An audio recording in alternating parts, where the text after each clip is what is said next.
Hello everybody, this is Mewtwo Overkill here. I'm going to be giving you a pretty interesting video. This is going to be an update for my Orichalcos challenge. In the sense that summer's rolling right around the corner, and I think for the new season I want to do something a little different. Because I've been running on the same batch of souls for nearly 3 years now. So what I want to do is, when this video goes up, I'm going to tear down my soul wall. Every soul that I have captured with the in the Orichalcos challenge is going to be set free to have a clean slate for the new season. So, anyone that's on my Facebook wall of souls, you are now free. You can now take the challenge again and try to seal my soul away in the Orichalcos. So with that, that is my little announcement from the Orichalcos challenge. It's gonna be a clean slate for the new season, and I'm just gonna go through the deck as normal now. We got double Orichalcos Cutora. I consider this the best monster in the deck. I pay 500, special summon this from my hand, and any battle damage that I would take, he absorbs. And when he dies, that all the life points that he absorbed becomes Shuneros' attack. And when my Shuneros gets special summoned from anywhere, and then when Shuneros gets out, he gets out his arms, which are Orichalcos Dexia and Aristros. Dexio is always 300 more attack points than the monster it's battling, and Aristros is always 300 more defense than the monster it's battling. And then, so that's pretty good arms on Shuneros here. And then, when Shuneros snuffs it, the arms go with him, unfortunately, which then sets the stage for the last-ditch effort and my primary win condition, the Divine Serpent. Divine Serpent gets special summoned from anywhere when Shuneros snuffs it, and then he has, when I can get my camera to focus, he's got infinite attack and defense. But he does have a winner-take-all style of attacking and his effect. This card defies a lot of the game mechanics on crack. So what this thing does is, when it is successfully summoned, I have to discard my entire hand, and then my life points go to 0. However, as long as I control this face-up card, I remain in the game. And in order to declare an attack, I have to mill the top 10 cards of my deck. Every time I want to attack with him, I have to mill 10 cards. So if I get him out late game, I'm probably not going to be able to do anything with him. Now, infinite attack is pretty broken, but when you think about it, we've got Effect Veiler. You negate his effect, I instantly lose. Fiendish Chain, Blackhorn, Warning, Torrential, Bottomless, Compulse. So he is not protected, so I try not to get him out until I have protection for him in the form of the third seal. Running one Orichalcos Gygus. This card's pretty cool. When he is destroyed, I can special summon him right back immediately.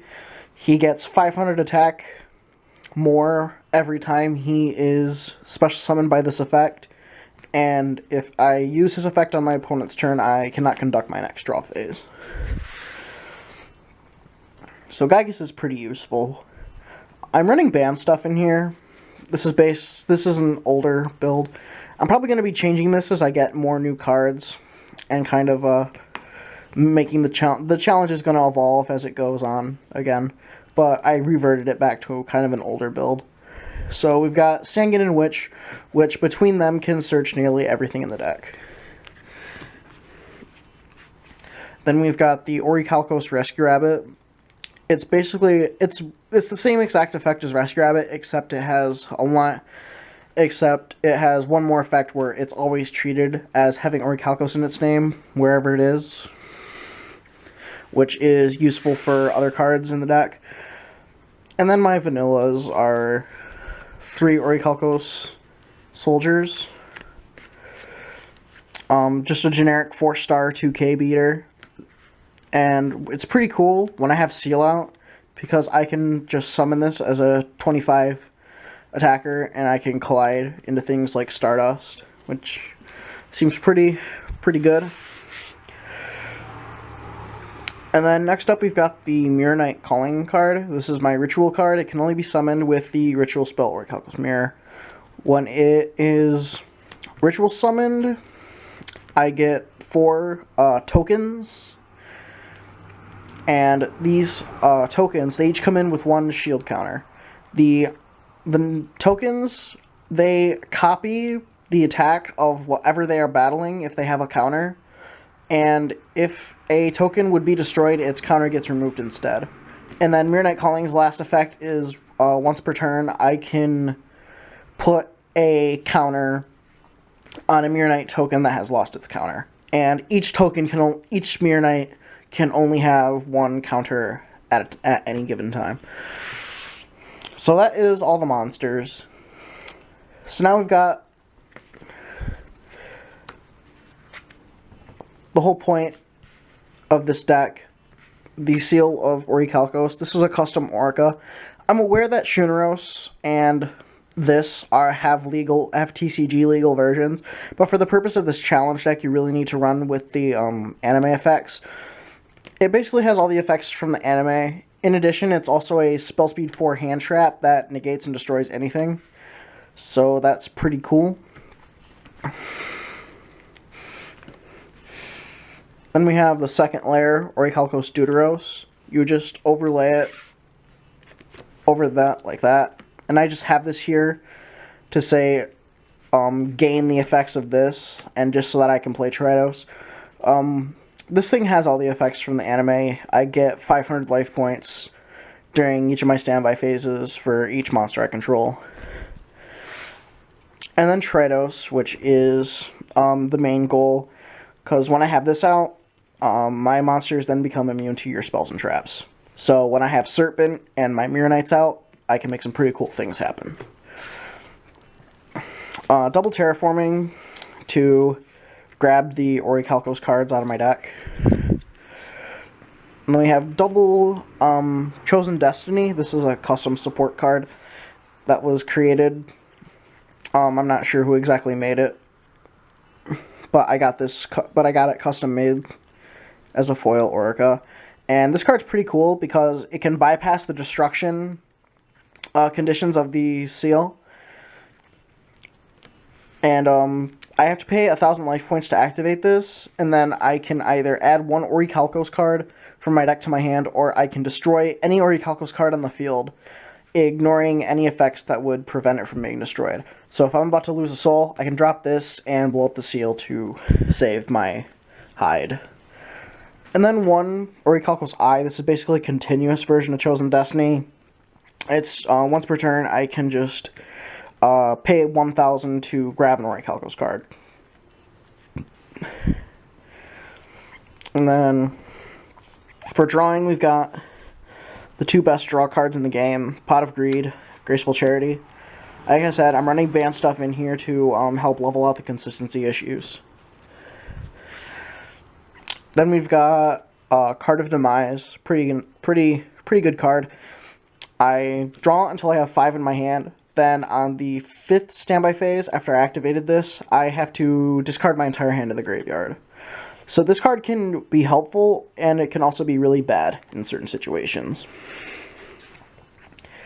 Then we've got 2 Nibelung's Treasure, arguably the best card in the deck. It's fairly imbalanced, I understand, but it is necessary. The ability to Heavy Storm my opponent and then draw 5 fresh playable cards is quite necessary, in my opinion. Only because this deck can get some pretty bad hands. So this helps with this is needed to help with the consistency issues. So 2 treasure, arguably the best card in the deck. Next up, Dark Hole and Heavy, generic destruction fodder cards, and use in conjunction with treasure to establish advantage. Then my only other mass removal card, Harpy's Feather Duster. Pretty self-explanatory, I say. 1 monster reborn. I like bringing back Kutora. Illusion Gate. This card's pretty hilarious. I destroy your field, all your monsters, and then I get to choose 1 monster from your graveyard and special summon it onto my side of the field, bypassing summoning conditions, might add. And this card really has no drawback, but at the end of this turn, if I use this card, my life points get reduced by 90%. So you do want to be careful using this card if you can't go for game. So, yeah, if I use this card too early, my opponent might be able to take advantage of that. And because I'll only have like 800 or less life points remaining. And then my other kind of extra support, Mischief of the Time Goddess. This card is pretty darn good. It lets me OTK you, essentially, if I have the proper circumstances in order to do it. What it does is it immediately ends the current turn and then skips directly to the battle phase of my next turn. It skips the end phase and everything else. So what I do is I can attack, main phase 2, Time Goddess, and attack again. So yeah, it's a pretty darn good card. Then we have Orichalcos Mirror, which is the ritual spell card for Mirror Knight Calling. Mirror Knight Calling also, it's pretty interesting because this ritual summons Mirror Knight Calling from the deck. So if Mirror Knight Calling is in my hand, it's immediately a dead card because I only run 1 of it, and I did that on purpose. So as Mirror Knight Calling is pretty darn good, so I didn't want to be able to abuse it too much. 1 Crush Card Virus. This is pretty mandatory if you're running banned stuff in here, because you have so much low-level stuff. So yeah, that's pretty much why. Ring of Destruction is considerably the best chainable card in the game, and I can end games in a tie if I absolutely need to. 1 Torrential Tribute because it's torrential. I could like summon Kutora, torrential, get Shuneros, and cause crazy bull crap to happen. And then 1 Prophecy, probably my favorite trap card to come out of the anime. It's pretty bull about what it does, because it kind of defies the summoning mechanic a little bit, but I have to, when my opponent is attempting to summon a monster, I have to guess that if that monster they're trying to summon is above 2,000, equal to, or less than 2,000, then if I guess right, that summoning is negated, and that monster gets added to my hand, or if it's an extra deck monster, it goes to my extra deck. So yeah, pretty cool card for, Chaos cards. They try and drop BLS. I can flip this up and I get it. Same thing with like Chaos Sorcerer and things like that. For the extra deck, first up I'll go through all the real cards.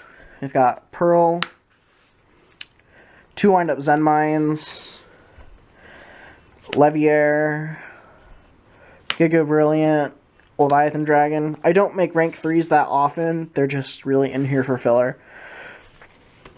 Cowboy, Roach, Diamond Dyer, Black Ship, Shockmaster, and Utopia.